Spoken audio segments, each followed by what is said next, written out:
Hi and welcome back to another art tutorial. This time I'm going to show you some basic watercolor techniques.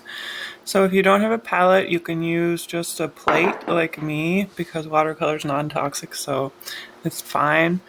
Yeah, so you take your brush and dip it in the water. We're doing a wet on wet technique. So you get your page kind of just brush some water over there and then you dip your brush in the paint and then you just kind of apply the paint on the water, and because it's watercolor it will bleed and create that effect. So you can play around with different colors and try like seeing how the different colors blend, and you can add more water if you want to see how that affects the colors. So basically just play around with it if you're just new to it, just to figure out the different ways that the paint and pigment works with the water on the paper, because it's good to know. So then you can do just on dry paper, just dip your brush in paint and just paint on the dry paper and see what that looks like.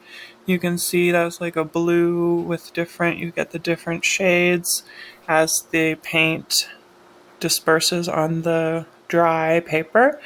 And then next I'm going to do a gouache. It's called a gouache. So it's just a lot of water and a small amount of paint. And then you just kind of like spread it out and it creates a very light kind of color. You can use this for backgrounds or just for anything that you want to be kind of more light colored.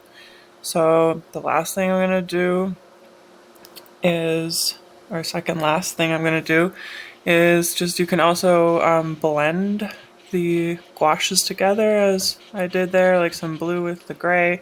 And then if you want a less of a harsh line, you can just use some more water to blend out that little ombre there.